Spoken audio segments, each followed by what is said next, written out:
एक समय की बात है। रामगढ़ नाम का एक गांव था और उस गांव में जगन्नाथ नाम का एक किसान रहता था। उसके पास सैकड़ों एकड़ जमीन और मजदूर थे, लेकिन वो खुद भी रोज मजदूरों के साथ खेत पर जाता था और जरूरत पड़ने पर खेती का काम भी करता था। उसके साथ अनिल नाम का एक वफादार कार्यकर्ता था। एक दिन जगन्नाथ को खेत में काम करते हुए अनिल ने देखा और उनसे कहा। साहब, आप जमींदार हैं। आपके पास सैकड़ों एकड़ जमीन है। आप ये सब काम क्यों कर रहे हैं? आप बैठिए और आराम करिए। ये सब काम हम संभाल लेंगे। अरे तुम गलत समझ रहे हो। तुम सब तो हो, लेकिन बचपन से मैं इस खेत को देखे बिना चैन से नहीं सो सकता। तुम सब कितना भी काम कर लो, मेरे मन को शांति तब मिलेगी जब मैं अपने हाथों से काम करूंगा। तो मुझे बैठने के लिए मत कहो। ठीक है साहब, लेकिन आप बुरा ना माने, मेरे पास आपके लिए एक सुझाव है। मैं आपसे इसलिए बोल रहा हूँ क्योंकि आप हम सबसे बड़े हैं और मैं आपका सम्मान करता हूँ। अभी के लिए आप थोड़ा आराम करिए। यहाँ के सारे काम हम लोग कर लेंगे। अरे ये क्या, सुझाव के नाम पर तुम सलाह ऐसी दे रहे हो? तुम्हें क्या लगता है अब मैं बूढ़ा हो गया हूँ? अरे साहब, मुझ में इतनी हिम्मत कहाँ। अब आपको अपनी जिम्मेदारी बेटे सतीश को सौंपनी चाहिए। बस मुझे इतना ही कहना है। अरे तुम फिर से मुझे सलाह दे रहे हो। ये मेरी गलती है कि मैंने तुम्हें इतनी आजादी दी। साहब, ऐसा बिल्कुल नहीं है। बचपन में मेरे पापा मुझे यही छोड़ कर गए थे। उस दिन से मैं आपके लिए काम कर रहा हूँ और मैं यहीं पर बड़ा हुआ। मैं आपको सलाह कैसे दे सकता हूँ? मैं कितना भी बड़ा हो जाऊँ, लेकिन आपका सम्मान हमेशा करूंगा। तुम बहुत होशियार हो। इतनी बुद्धिमानी से बात करते हो कि मैं तुमसे जीत नहीं पाता। यही कारण है कि तुम मुझे पसंद हो। और हाँ, मुझे तुम्हारा सुझाव पसंद आया और सतीश बहुत जल्द यहाँ पर काम करने भी आएगा। एक बार वो अपनी शिक्षा अच्छी तरह से पूरी कर ले, फिर मैं अपनी सारी जिम्मेदारियां उसे सौंप दूंगा। साहब, मेरी इतनी तारीफ मत करो। आपसे जीतने की मेरी इतनी हैसियत नहीं। मैं तो सिर्फ कारोबार में आपकी मदद करना चाहता हूँ, इसलिए ये सब कहा आपसे। कोई बात नहीं, चलो घर चलते हैं। एक दिन जगन्नाथ का इकलौता पुत्र सतीश अपनी उच्च शिक्षा पूरी करके लौटता है। वो सतीश को अपनी जिम्मेदारियां देना चाहते थे और खुद सेवानिवृत्त होना चाहते थे। तो एक दिन उन्होंने सतीश को पास बुलाया और उससे कहा। सतीश, कल से मेरे साथ खेत में आओ। मैं तुम्हें खेती और खेती करने का तरीका सिखाता हूँ। मेरे बाद तुम्हें इन कामों को संभालना है। पिताजी, मेरी इच्छा के अनुसार आपने मुझे उच्च अध्ययन के लिए जाने दिया, लेकिन अब मैं खेती नहीं कर सकता हूँ। देखो सतीश, हम ज्ञान प्राप्त करने के लिए अध्ययन करते हैं। शिक्षा हमारे काम को बेहतर बनाती है और ये कहीं नहीं लिखा कि कोई विद्वान खेती नहीं कर सकता। हमारी खेती से हमारे अलावा कई लोगों का पेट भरता है। और मैं तुम्हें बता दूं कि अपना काम करने में कोई शर्म नहीं होती है। तुम्हें खेती का काम करना चाहिए।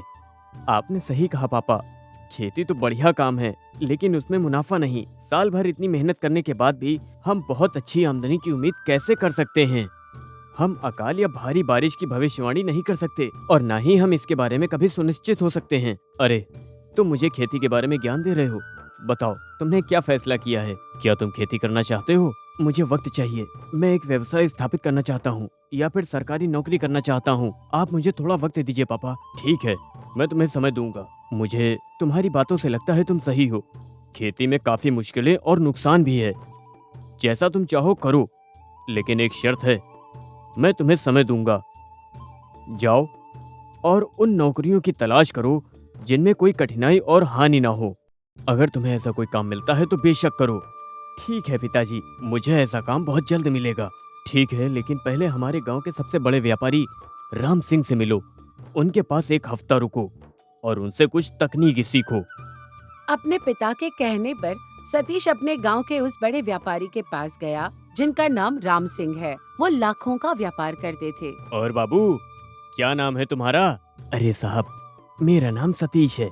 मैं जगन्नाथ का पुत्र हूँ। मैं अपनी शिक्षा पूरी करने के बाद आपके पास आया हूँ। एक नया व्यवसाय शुरू करना चाहता हूँ। तो मेरे पिताजी ने मुझसे आपसे तकनीक सीखने के लिए भेजा है। अरे, आप हमारे जगन्नाथ भाई के पुत्र हैं। ये तो काफी अच्छी बात है, लेकिन आपके पास तो सैकड़ों एकड़ जमीन है। मैं इतनी पढ़ाई करने के बाद खेती नहीं करना चाहता हूँ, इसीलिए मैं आपके पास आया व्यापार की कठिनाई और मुश्किलों को जानने के लिए, और इसके साथ ही मैं अपना व्यवसाय शुरू करना चाहता हूँ। ये सब नई पीढ़ी के बच्चे ऐसे क्यों हैं? आपको ये सब खेल लगता है, लेकिन व्यापार करना कोई आसान काम नहीं है। कोई बात नहीं, आप तकनीक सीखना चाहते हैं तो ठीक है। कल से आइए और चल रहे लेन देन पर नजर रखिए। सतीश बहुत खुश हुआ क्योंकि राम सिंह उसे व्यापार की तकनीक सिखाने के लिए राजी हो गए। जब वो अपने घर लौटा तो उसके पापा ने पूछा, अरे सतीश, तुम इतने खुश क्यों हो? ऐसा क्या हुआ है? हाँ पापा, वो राम सिंह मुझे व्यापार सिखाने के लिए राजी हो गए हैं। उन्होंने मुझे कल आने को कहा। अच्छी बात है, उनके साथ रहो और देखो कि क्या करते हैं वो। ये कहकर सतीश वहाँ से चला गया।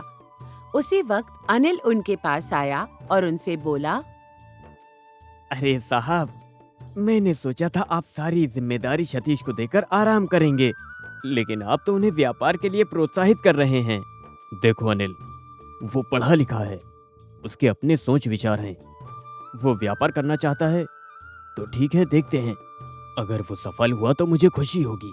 ठीक है साहब, आपकी जैसी मर्जी, लेकिन खेती, जब तक मुझ में ताकत है मैं इसका ख्याल रखूंगा। इसके बारे में हम बाद में सोचेंगे। अगली सुबह सतीश खुशी खुशी राम सिंह के पास गया। राम सिंह का समुद्री व्यापार है। हर दिन वो जहाजों से कई चीजों का आयात और निर्यात करता है। अरे सतीश, आओ आओ, लगता है तुमने व्यापार करने का निश्चय पक्का कर लिया है। हाँ साहब, मेरे कुछ सवाल हैं, क्या आप उनका जवाब देंगे? अरे पहले दिन ही इतने सवाल जवाब? ठीक है, पूछो, मैं बताऊंगा। आखिर ऐसा कौन सा व्यवसाय है जिसमें हमें बहुत अधिक लाभ मिले? देखो बेटा, तुम पढ़े लिखे हो, फिर भी तुम मुझसे इस तरह के सवाल कर रहे हो। सच कहूँ तो कोई भी व्यवसाय पहले जैसा लाभदायक नहीं होता है। हर जगह प्रतिस्पर्धा बढ़ गई है, व्यापारियों की संख्या बढ़ गई, कारोबार में भी अब सुख शांति नहीं बची है। आप ऐसा क्यों कह रहे हैं? आप तो व्यापार से पैसा कमा रहे हैं ना। हाँ ये सच है, लेकिन मुझे समुद्री व्यापार से कभी भी नुकसान हो सकता है। अगर मुझे दूसरे देशों से सामान मंगवाना है तो मुझे लाखों रुपए का एडवांस देना पड़ता है। इसलिए मैं उन चीजों को खरीदने के लिए ब्याज पर पैसे लेता हूँ, ताकि मैं उनसे पैसे कमा सकूं और उसके बाद मैं अपना कर्ज भी चुका सकूं। इस तरह से मैं अपना सारा पैसा इस समुद्र के व्यापार में डाल रहा हूँ। इसलिए मुझे मन की शांति नहीं मिलती है और रात में मैं चैन से सो भी नहीं सकता हूँ। लेकिन इसमें मुनाफा तो बहुत है। देखो सतीश, अगर सब ठीक रहा, हमें मुनाफा हुआ तो सब खुश हो जाते हैं, लेकिन कभी कभी समुद्र में चक्रवात आते हैं और हमारा सारा माल खराब हो जाता है, तो हमारा पूरा पैसा डूब जाता है। इससे हमारा नुकसान भी बहुत होता है। हम व्यापारियों को सब कुछ सहन करना पड़ता है। सब व्यापार में लाभ और हानि होती है। तो फिर आप उन परिस्थितियों से कैसे निपटते हैं? अब तो आदत हो गई है। किसी भी धंधे में नफा और नुकसान तो बहुत आम बात हो गई है। हमें लाभ में भी खुशी होती है और जब हमें हानि होती है तब हम उसका भी सामना करते हैं। ये व्यापार का नियम है। हम अपना सारा काम बहुत मेहनत से करते हैं और जो कुछ भी बचता है हम उसमें खुश रहते हैं और अपने परिवार का पेट पालन करते हैं। राम साहब, मतलब आपका कहना है कि कृषि ही नहीं, व्यापार किसी भी तरह का हो, उसमें घाटा हो सकता है। नुकसान तो हर जगह है सतीश। हम ये नहीं कह सकते कि व्यापार अच्छा है तो दूसरे काम बुरे हैं। इसलिए हमारे बड़े बुजुर्गों ने कहा है तो सही कहा है। व्यापार में आ रही दिक्कतों की बात सुनकर सतीश का व्यापार करने का मन नहीं था, लेकिन खेती में वापस जाने का भी उसका कोई इरादा नहीं था। उसे समझ नहीं आ रहा था कि वो क्या करे। इसलिए उसने राम सिंह से छुट्टी ले ली और कुछ करने का इरादा लेकर वो घर वापस लौट आया। बेटे सतीश, तुम इतनी जल्दी आ गए? तुमने राम सिंह से सब कुछ सीख लिया क्या? नहीं पिताजी, राम सिंह की बात सुनकर मुझे एहसास हुआ कि व्यापार में भी खेती जितनी मुश्किलें हैं, व्यापार की भी अपनी अलग कठिनाइयां होती हैं। उसमें भी अनेक कष्ट उठाने पड़ते हैं। तो बेटा, अब तुम आगे क्या करना चाहते हो? पापा, आपने मुझे बहुत समय दिया है, लेकिन मुझे थोड़ा समय और चाहिए।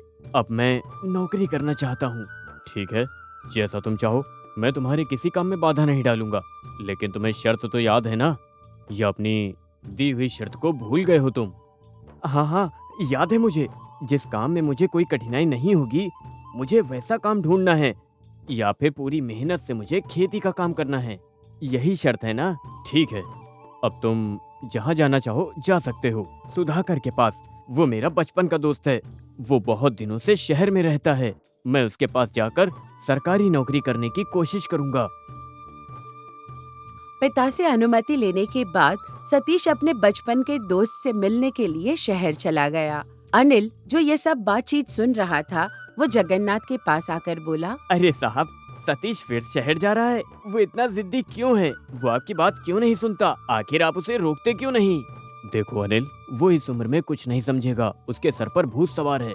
जब मेरी भी उम्र उसके जैसी थी, तब मैं भी इसके जैसा ही जिद्दी था। अगर मैं अभी इसे इस वक्त रोकूंगा तो इसे जीवन भर पछतावा रहेगा और उसे मुझ पर गुस्सा आएगा।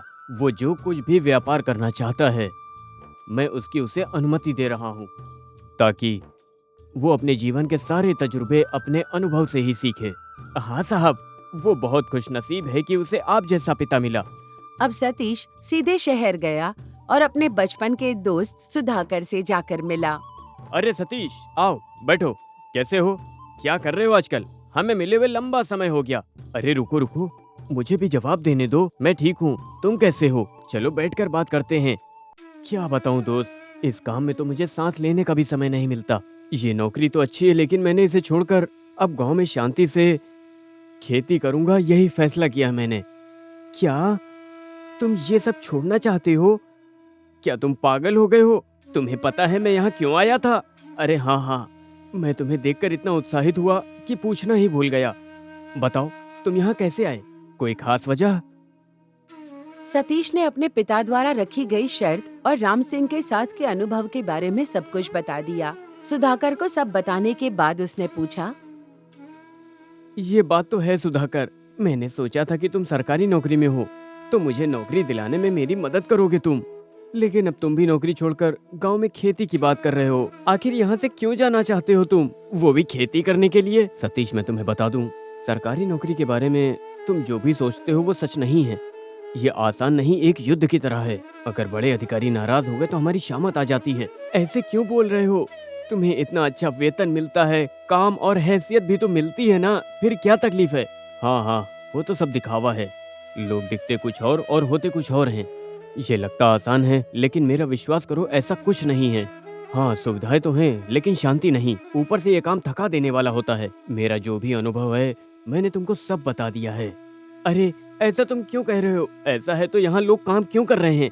अरे वो तो अपने परिवार की जरूरतों को पूरा करने के लिए, उनके पास और कोई रास्ता भी तो नहीं है। उन्हें यह करना ही होगा, चाहे पसंद हो या नहीं। अगर बड़े अधिकारी नाराज हो गए तो हमारी नौकरी जा सकती है। आपका प्रमोशन भी आपके सारे सीनियर्स के ऊपर ही निर्भर करता है। क्या बोल रहे हो सुधाकर? मैंने सोचा था तुम मेरी नौकरी दिलाने में मदद करोगे और मैंने अपने पिता की बात भी नहीं मानी। क्या तुम नौकरी करना चाहते हो मेरी तरह? मैं यहाँ खुश नहीं हूँ। मेरे लिए ये तो मजबूरी है, लेकिन तुम ऐसा क्यों करना चाहते हो? तुम बहुत ही होशियार हो। जैसा तुम्हारे पिता ने कहा, खेती में अपनी होशियारी दिखाओ और तरक्की करो। उसमें तो तुम खुद कई लोगों को नौकरी भी दे सकते हो। वो सब तो ठीक है, लेकिन उसमें मासिक आय नहीं मिलती। हमें तो हर महीने मिलती है, फिर भी हम खुश नहीं है। देखो ना, नौकरी पेशा लोगों का जीवन अनिश्चित है। वेतन हमारे परिवार को खिलाने के लिए पर्याप्त नहीं होता। नौकरी आज है, कल नहीं होगी तो तुम क्या करोगे? सुधाकर की बातें सुनकर सतीश की आंखें खुल गईं। वो सब कुछ समझ गया और वापस घर आ गया। शहर से लौटे बेटे का उदास चेहरा देखकर जगन्नाथ ने उससे पूछा, क्या हुआ बेटा, तुम उदास क्यों हो? अपने दोस्त से मिलाए? उसने क्या कहा? हाँ पापा, जैसा आपने कहा मैं सबसे मिला और एक बात समझ में आई, बिना मुश्किलों को सहन करे कोई भी काम नहीं होता। ये सब दूर से ही अच्छा लगता है। मैंने बचपन से आपको खेती करते देखा, सोचा था ये तो बहुत छोटा सा काम है, लेकिन अब देखिए, अब मैं हार गया हूँ पापा।